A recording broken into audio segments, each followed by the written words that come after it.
All right. Hello, everybody. I'm really thrilled to be able to join you for this session. I mean, usually I'm based in the UK at the moment. I just happen to be in Australia for these few weeks. And so it's really, really lovely to be able to spend this day with everybody. And it's my privilege to host this panel session because we've got some fabulous people on the panel and I'm really looking forward to the conversation. So I'm just going to really quickly say who we've got, and then I'm going to go to each of you to do a little intro of yourselves, because I think it's far better if you can introduce yourselves. But just quickly, we've got Associate Professor Chris Love, not Megan Duffy, so clearly that's not the right name on the screen, who's a lecturer in biochemistry and molecular biology in the School of Environment and Science at Griffith University. And we've got John McInerney, who's a lecturer in the Department of Medical Imaging and Radiation Sciences at Monash University, and Associate Professor Kate Coleman, who's a lecturer in Visual Arts and Design Teacher Education at the Melbourne Graduate School of Education at the University of Melbourne. So welcome all of you and thank you so much for your time. The way this is going to work is I'm going to go to each of you for you to do a brief intro of yourselves and your work with PebblePad, so your practice. So 2 or 3 minutes each, and then we've got a series of questions that we're going to work through. And we'll leave some time at the end for our audience to ask questions as well and hopefully have a bit of a discussion. So we've not got any slides or anything. This is absolutely a conversation and really want it to be a conversation. So I really encourage everybody else who is joining us to put questions in the chat so that we can feed that into the discussion as we go. So Chris, I'm going to start with you for a brief intro. Hi, everyone. I teach biochemistry and molecular biology here, and I really use PebblePad across both a first-year biochemistry and a more advanced biochemistry class. And I really use it because I want to be able to connect with students and build communities online. And one of my teaching things is around students as partners. So in my second year course, I really build the activities around that partnership into PebblePad, and particularly with reflections. Fantastic. Thank you, Chris. John. Yeah, thanks everybody. So yeah, my name is John and I'm a senior lecturer in the radiography and medical imaging, an entry to practice degree at Monash University here in Melbourne. I look at the question, I think that sits at the heart of our work, and what I was going to kind of concentrate on today is building student confidence, to feel confident, I think, to present their authentic selves, presenting their learning via portfolios in particular. I think certainly something we notice is that students maybe feel nervous when we're asked to reflect and showcase their learning in this format. I think we're really asking students to present themselves, their sort of personal, professional selves, not just their knowledge. And I think that part can feel really quite personal to students. So kind of considering how do we support students that they can feel, I guess, safe, supported, to be like authentic, and I think only then can their learning really be transformative. So that's my goal. We've used PebblePad in earnest since 2015, I think. Yeah, John, can you just say just really quickly how you use PebblePad? Because you do some great stuff within programs with PebblePad. Yeah. Just a really brief overview of the way PebblePad is used in your program. Yeah, thanks, Alison. I guess there's probably 3 main areas where we use PebblePad. When it was introduced initially, and we still do, is really a replacement for those static paper-based clinical workbooks, and being an image-based profession, the fact that we never saw images in like what were printed out copies was a real problem for us. So that really drove that part. And then the second part is we moved very quickly and recognized that in the academic space, portfolios, for example, for anatomy, our skills labs and so on, was a real place where we could use PebblePad. And then I think our final place, sorry not to peel off, keep going there for too long, is we really use it as a sort of a capstone item that students use it, particularly in year 4, where we get the students to complete a portfolio across their year, supported from year 1 across to year 4, present that back to a panel. And yeah, that's our capstone. I think our proudest moment with PebblePad, and how we use it as that sort of vehicle for students to come and go, talk to us about your journey. And in effect, I suppose, yeah, it shows that they're ready. They're ready for graduation, and they're personal professional development across those years. And so it's a wonderful medium, I think, in that to use in that regard. They're kind of our three main, I think, ways we use PebblePad, but we found it enormously agile across those spaces. Fantastic. Thanks, John. And for people who've attended previous events, we've sometimes had some of your students presenting around their professional portfolios, which have always blown people away. So I think that's such a nice aspect of what you've built into your program, and a real credit to all of you around how you work that. It's great. So Kate, would you like to introduce yourselves and say a bit about how you use PebblePad in your programs? Of course. Hi, everyone. I have been a little bit obsessed by portfolios for a very, very, very long time. I write and make about them. I only teach in, I guess, what I would call a diffractive portfolio pedagogy. And my work in PebblePad has been, I guess, one of the most important things I've done in the faculty, because I only assess in PebblePad. These are accredited assessments within initial teacher education, which is really important. And for 2 years, all visual art and design teachers only complete portfolio assessment. And so it does mean that they get to build, what I see as this kind of beautiful triadic of teacher, student, technology movement across 2 years, where they're continuously recreating and recurating the same portfolio over and over again. And so it means that they have this, iterative way of looking back and looking forward simultaneously. And I've written about that in many ways, because it does something very different than just thinking about how a technology is like a checkbox or a checklist to actually get something done and show something. It asks you to look at yourself in different ways. And so for me, it's actually completely life-changing for them. It has been for me in thinking about the way that I use PebblePad. But it also means that it's not a passive vessel. Like, PebblePad is their partner throughout the whole thing. And it works as a container for them to think about, themselves by the time they tie a bow around them, the end of their degree, when they step out into their teacher selves. Thanks, Kate. That's really lovely. I love that sense of the technology being a partner rather than just a tool, which is often how we think about it.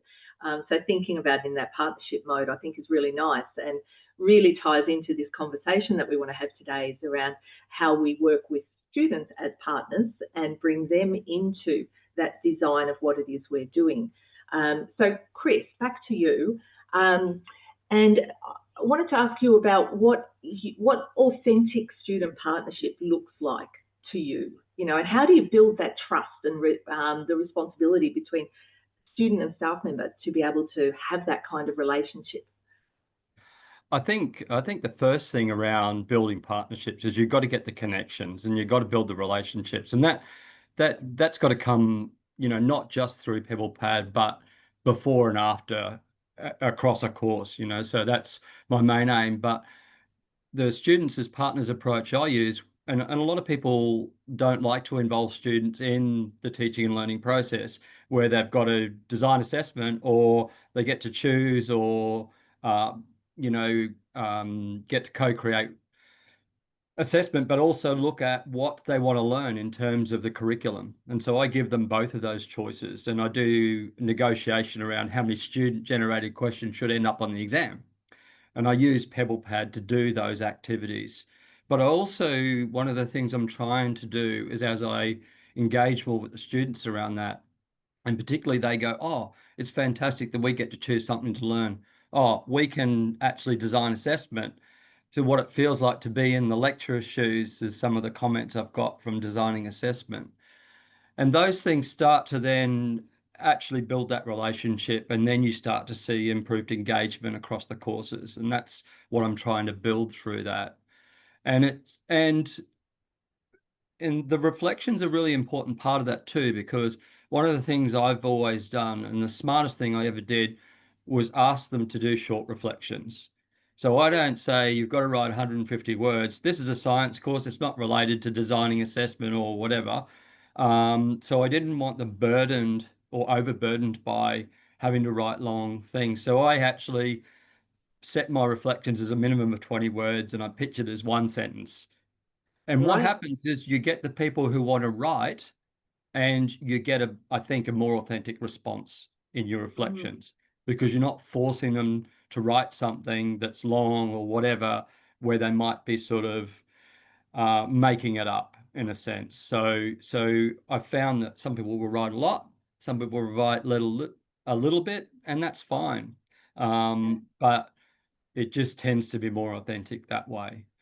Yeah, that's often the challenge with reflection, isn't it? How do you get it to be authentic for people to actually feel like they can be honest and really be thinking about what they're doing, rather than just meeting the requirement of the course, which often, is the concern around reflection. Yeah, and so we've seen a lot of fantastic reflections, very honest ones. And when I first introduced this, it was more about in trying to improve engagement in the course. It didn't really get me more engagement in the course, but what I realized that we were actually getting engagement in different ways. And the classic one that I remember, a couple of years into this program, students get to choose a topic, and I give them a range of topics that they can learn from, and I've got some online resources to support it.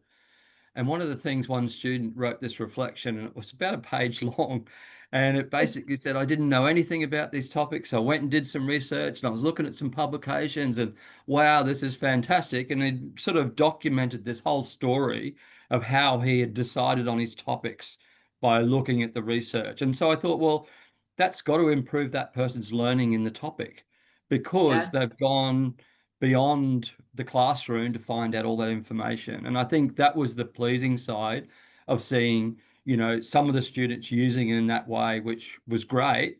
But there's obviously, in the class, you've got a range of students across a cohort. So some people did write, oh, I chose that because I was interested in it. And that's fine too. I think you've got to be open-minded about what you're going to see in reflections, and some people will want to write a lot and some people will want to write just a small bit. The other thing I did was there's assessments non-graded for this partnership. Okay, yep. So there was no, if they completed the task, they got the full marks, whether they wrote a one-sentence reflection or a half-a-page reflection. So again, and the other thing that the platform provides is a good safe space for people to do that reflection. They're not, other people aren't seeing it. It's really a reflection between the academic and the student. And that's so important, isn't it? That feeling safe within that space.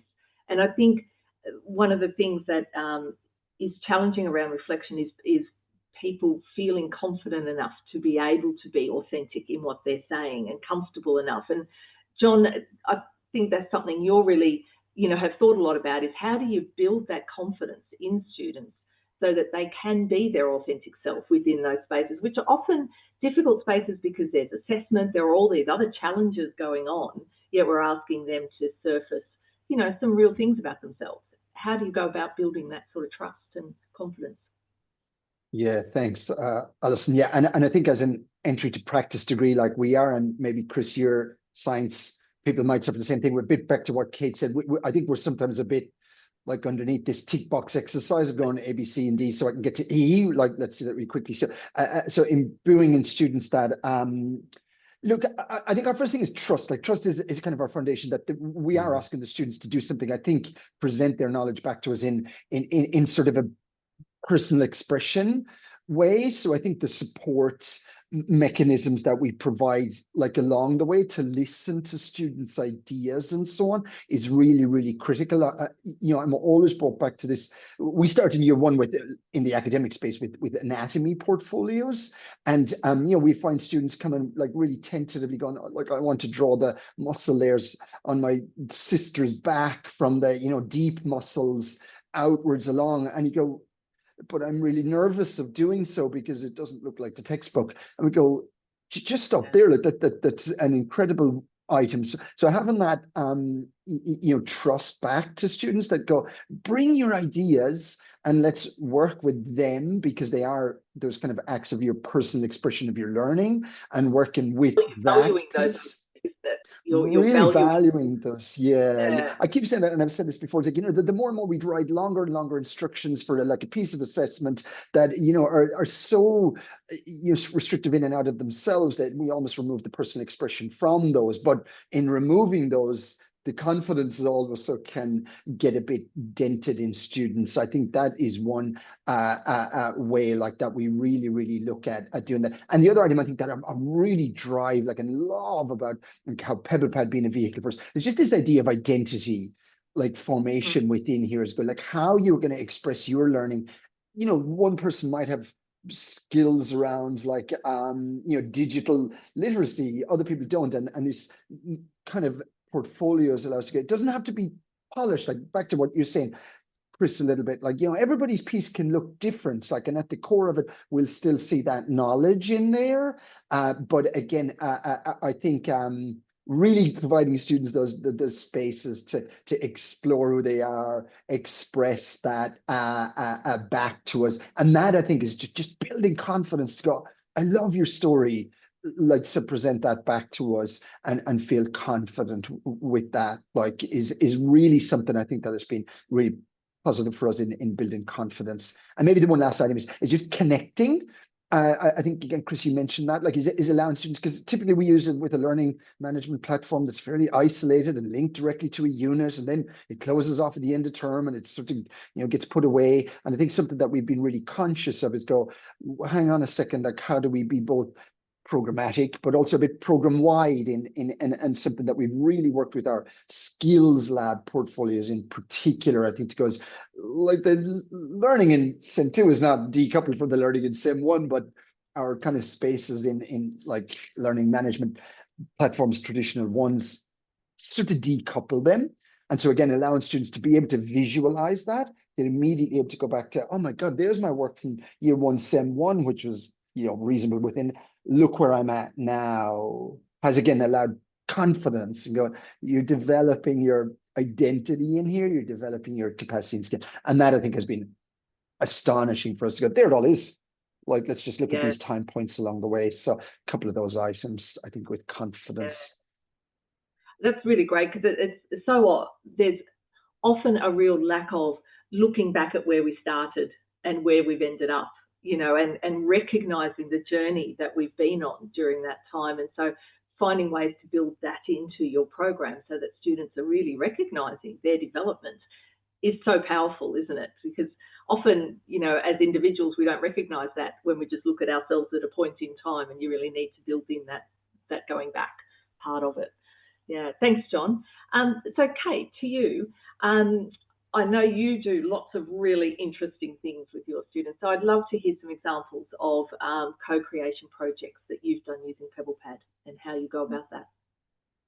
I think the look back, look forward in that you were just talking about with John is the most important. So I guess what underpins the work first is that William Piner, who's a North American curriculum theorist, uses this language of carrere, so a living inquiry or a living curriculum. Carrere in its Latin form just means to run the course. And so he thinks about this way of thinking about a living curriculum being both a look back and a look forward. And so I think about portfolios in that co-creation space as a carrere. And so the carrere that they continue to build as teacher students, technology users, lets this co-creation model be multi-sited. So it's not just about them on placement, or it's not just about them in the studio or them at home. Because the technology is a co-creator, it's not void and it's not neutral of its own pedagogy, then you're actually working in relation to it. And so I think about co-creation and portfolios as this kind of ethic of care. So what does it mean to not just store your work, but to be able to curate it and re-curate it as the story changes, so that it's not just one portfolio that I'm recurating, it's multiple portfolios. And by the time they finish 2 years, they have many of them, but they are always looking back at the portfolio to then redesign it. And not just the portfolio, because the portfolio, if you think of it like that, is just a product they look at. They're not looking at it like that. It's because it's a relational pedagogy, and it shapes their own pedagogy. The platform itself is not a platform. It actually is, I'm thinking about it being this modeling space. It has its own architecture. And so all those architectures with all those rooms are what they're continuing to build and look back on.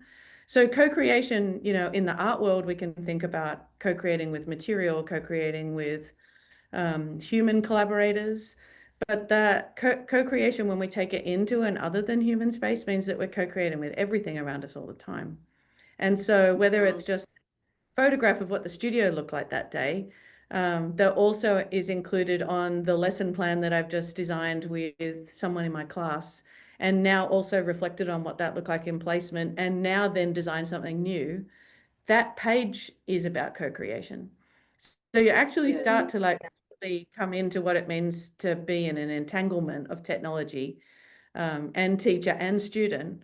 And it's a complexity. It's not like it's an easy thing to actually really imagine.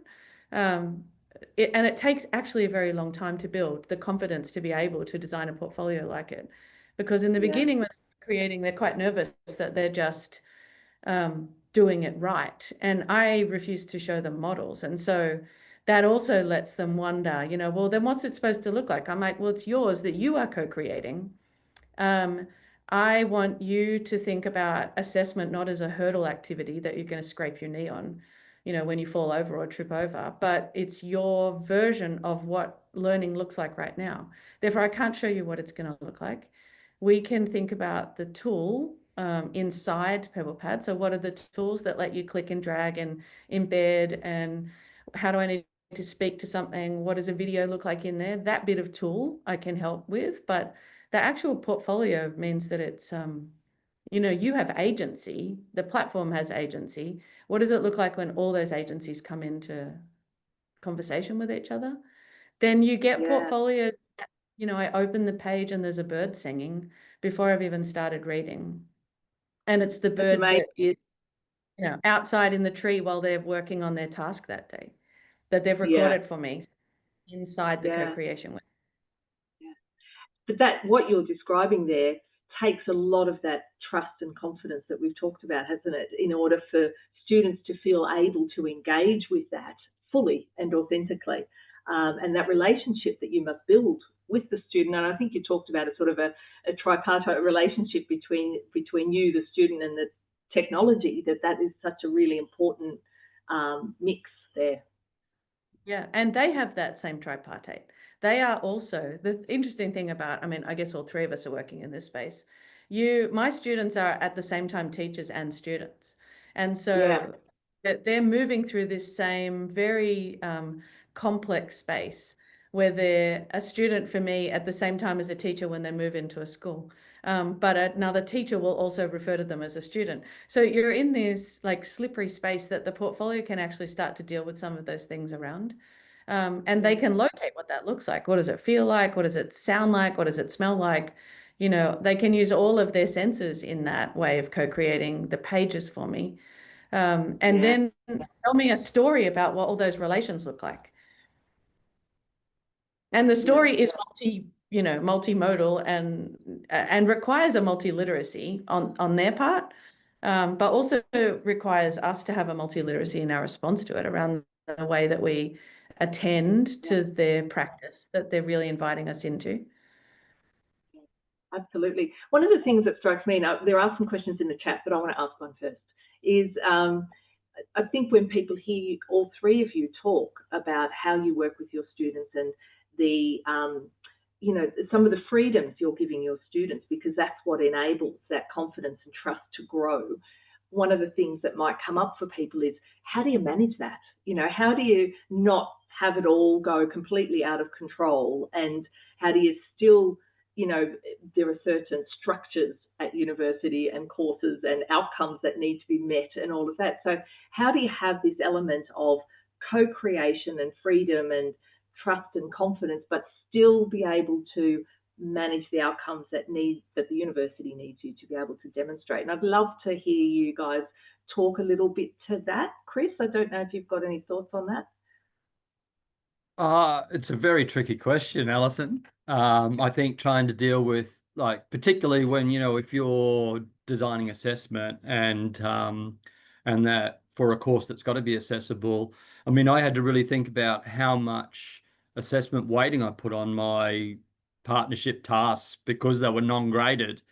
And what I didn't want was that students would be elevating their grade because they had something that wasn't graded. And this is where I think the universities are concerned that, they want to make sure that courses and assessments moderated correctly. But then you can easily offset that with hurdles another way. So I have a hurdle on the final exam. If they don't reach a certain percentage, then they can't pass the course. And things like this you can introduce, but you also, you're trying to find that balance because you want to trying to connect with those students, and you don't want to put these more formal, hardline sort of assessment grades on some of these tasks, because they will be less free with their voice if they are restricted in, if it's assessed in a certain way. So I think they balance each other out. I think so long as you're conscious of the effect of having a non-graded assessment, so that you can get this freedom for students to engage and be authentic and be personal about their own, journey in the course, then you can offset that with the other assessment that's in the course. Yeah, and I imagine that it requires a certain amount of flexibility and willingness to work with a bit of ambiguity on your part as well, to be able to engage in these types of teaching activities. John, I'm interested in your thoughts on that question. Yeah, thanks. Also, look, I mean, I agree. Like it's certainly something that you need to manage, and I think that's from my perspective. I think these e-portfolios, they're an enormously powerful place for students to explore who they are. This idea of identity, and I think from the touch points, I think become important along the way, that there are, parameters, the national safety and quality healthcare standards, we have to hit them, the capabilities and so on. But I think from our perspective, particularly when we look at our showcase portfolio, and we see this really, really across what students do with their knowledge and what they prioritize in their identity as a healthcare worker can still be completely evident and threaded through a portfolio without losing any part of the ability to show me their competence and safety in performing like radiographic examinations. And I think when we see that, like, we have seen the one that really just stands out to me, because we've no place in our assessments sometimes for these items. So, and we've seen students share like they sort of even culture their own narratives. The students go, I prioritize as an Aboriginal person, like that's what I prioritize in my practice, that I really want to contribute to Indigenous health. And yet they could still show me on, like, beside that, and here's my ability to, dare I say, take some x-rays, which are the core sort of competencies. And that part, and moderating that, I think, along the way is important, that, as we move towards those, that, some parts of it might need to contract, some parts of it, but that's the part we see some students prioritize, like science, like pure science within their KVP, millisieverts, etc. And you can still tell me, weave that through your like sort of story and your narrative, and that's clearly very important to you. And again, how you sort of see yourself in the profession and lose nothing else. So that's, I think, how we manage that, is these touch points along the way of, let's see your narrative and your story, and you're prioritizing. And what do you do with this knowledge that you've gained along the way within your practice? I think has been critical for us in, again, confidence, but also like moderating. It has to also look a little bit like within the lines of what the university and the like kind of regulatory authorities and so on mean. So the balance of those, I think, is really critical, really, really important. They can't become just unwieldy either. Yeah. But I really love your point there about students demonstrating the requirements, but being able to wrap around that their own personality, their own areas of focus and all of that, because it just makes it so much richer, doesn't it? And it gives you a sense of the individual that you just don't get from those very sort of clinical assessments that you otherwise would have. So that is a lovely story, I think. Yeah, I think just to kind of, that has been probably our proudest achievement. Like, where before we saw, like I said, the assessment items that were brilliant, and students put in an awful lot of effort to them. But that's what we found as the instructions appeared to grow and grow longer. Well, there were 80 of the same, very good quality assessments, amount of effort required and so on. But like I saw nothing of that person in there, and we had no space in which to capture that. You know, I've said it time and again, when we, in the clinical space, like where we set the parameters around what we need students to achieve at different points, when we said, do you know what, we're going to pull the struts out from underneath that, blog, journal, vlog, we've created a space for that. And you go, you tell us what are the meaningful experiences from your practice. And we started to get these stories to go, wow, we have not seen these before. It must make it so much more enjoyable for you too, because you're assessing interesting things rather than assessing 100 of the same things. Yeah, so that's yeah. Well. Thanks, Alice. I'm a bit buzzing because we actually had our showcase portfolio for the second group just last Friday. Wow. And again, just every time I'm renewed, like with this, I'm seeing these people for who they are and the learning they've achieved along the way. So, amazing. Lovely. And Kate, what about you in terms of that management? Because probably of all of them, yours is the most sort of fluid, and your, there are less parameters and guardrails around what you're doing with your students, because that's the power of it.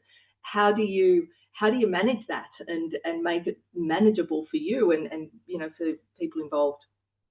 Yeah, I think it's complex, but it's actually, we throw words around like authentic and real world and employability and all those kinds of things, but the architectures of technologies influence what counts as knowledge. And so if we're talking about essays or quizzes, then what counts as knowledge is a transaction. And for me, education is actually about relationality. And so the architecture of the portfolio is what I will always argue about within any kind of assessment setting.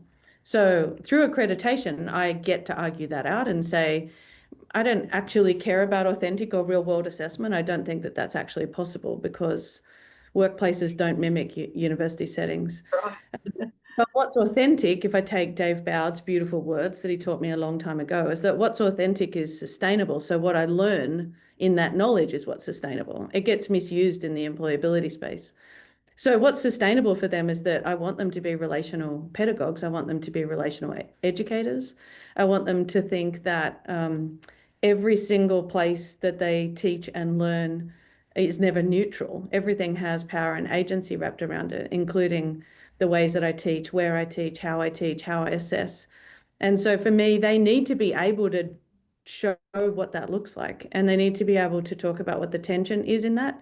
And we then need to be able to give the same feedback, which is that we need to undo you a little bit, because the way the architectures of assessment are so tight in young people that by the time they get to me in graduate school, the architecture is firm, it's concrete, it's like brutalist architecture. So to undo it and say, yes, I actually want to see what that looks like. I don't want you to even do a screenshot of it. I want you to, where's the video?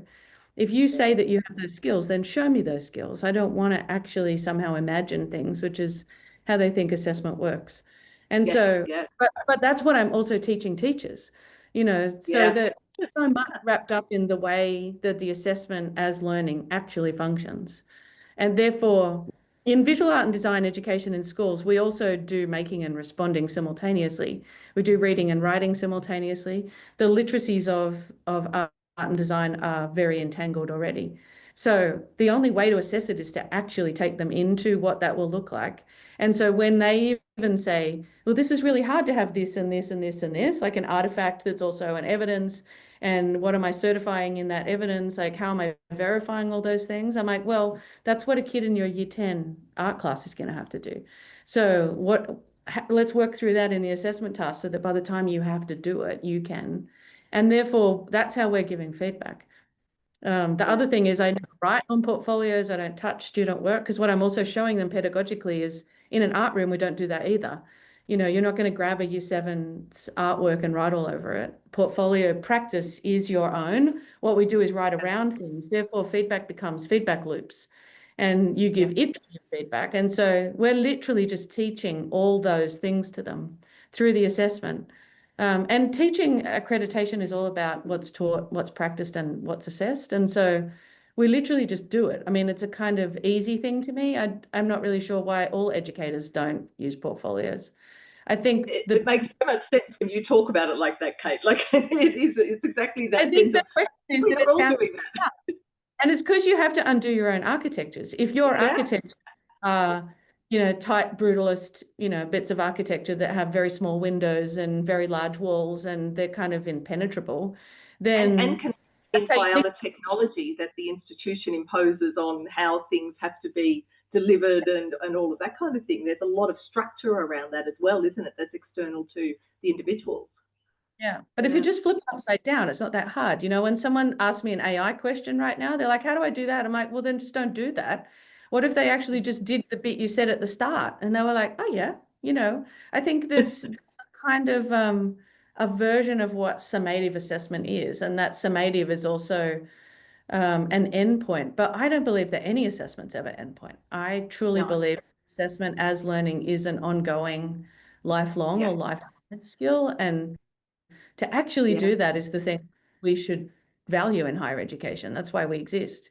And that's sort of ideally what we're teaching, isn't it? For people to engage in that in a lifelong way, their own self-assessment and reflection on what they're doing and everything. Yeah.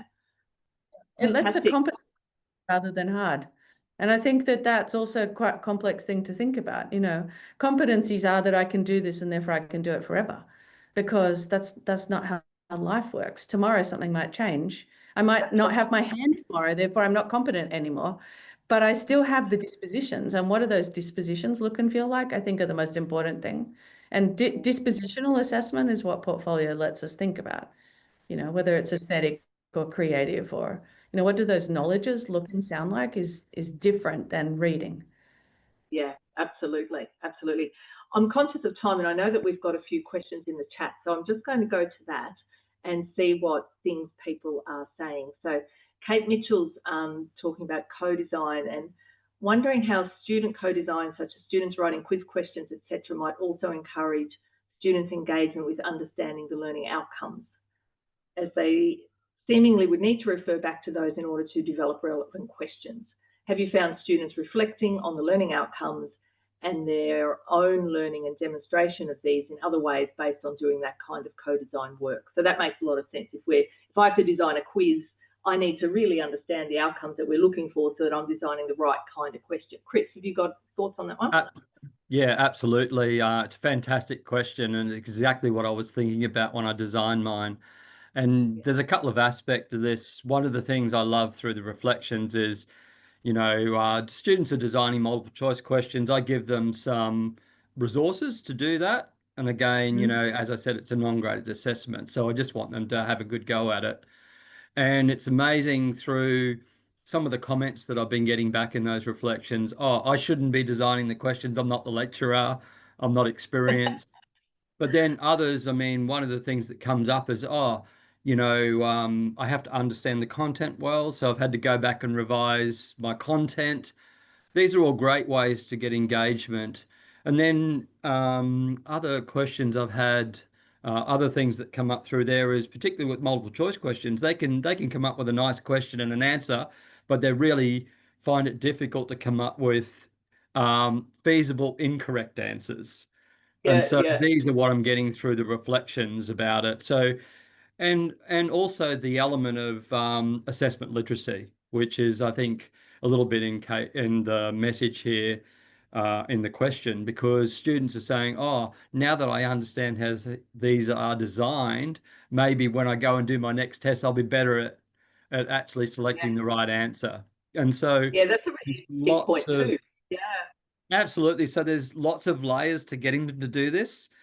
And I think, if you just, so you can, by introducing these types of tasks, it really does support student learning in a way. And it gives them something different, a different angle on it, on what assessment is like. And I always find it fun with the negotiation of how many student questions end up on the exam.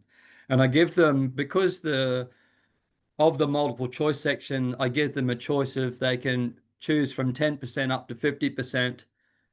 And you can imagine, I don't know if the first time I did it, I thought they'll all choose 50%. It's never been above 20%. the students comment that they don't want other students' questions on the exam, they'll be harder than the ones set by the lecturer. And I don't understand that comment, but there's obviously a train of thought around how students think about their own questions and other students' questions in the class. So yeah, it's been parallels, research around peer review, that students are often much harder on each other than tutors are or academics are or externals are. And so there's perhaps an element of that they're aware of that students are often really critical of each other or are much harder to work with. The best comment I ever got was a student saying, "What if my question got selected and I got it wrong?" And that's a really like that comment, that reflection has sat with me for the whole time, because it was a really sort of defining moment, I think, around whether I'd chosen the right sort of task for the students to do in this partnership. Definitely. Another comment from Kate is, how much do you think grading has an impact on student mindset around getting it right? Is it time to argue for ungrading? So, John, I don't know if you've got any thoughts around that one. Yeah, thanks. I was actually popping some pieces in the chat because we have actually moved around a little bit with the ungraded. And I think, I'm thinking about it. Kate, you mentioned there's actually further architecture beyond like our units and so on that actually drive this thing. If we look at how, dare say, biomedical sciences and entry to like medicine, it just promotes that further and further. So I wish we could quash the whole thing, but it would take a whole of systems approach to it, but our own experiences, interestingly enough, and maybe harkens back to that, we did have an ungraded unit, and it was a clinical unit, in fact, and there was actually a lot of pushback from the student body around that. And again, whether it's because they're so attuned to, as we know, the student paid most attention to the item that's graded and so on, but the students pushed back quite a bit against that, of going, well, what if I put in more efforts, if you like, and I'm than this person? And it was an interesting one where you go, oh gosh, is that how we look at these things? And again, you start to look at, well, then you look outside of that and you look at, lots of our students may want to go on and do other things. And well, in fact, the grade becomes important as, again, how we differentiate between people. We look at course transfers. Well, there's a minimum WAM at which students would be considered. So there's a whole system around that, that requires to be raised to the ground almost, and built back up. So yeah, I was really keen for you to ask that question, and I would love to hear from somebody else, because like I said, we toyed with it and moved it around, and we're back at a 6 credit point graded unit for that one, actually.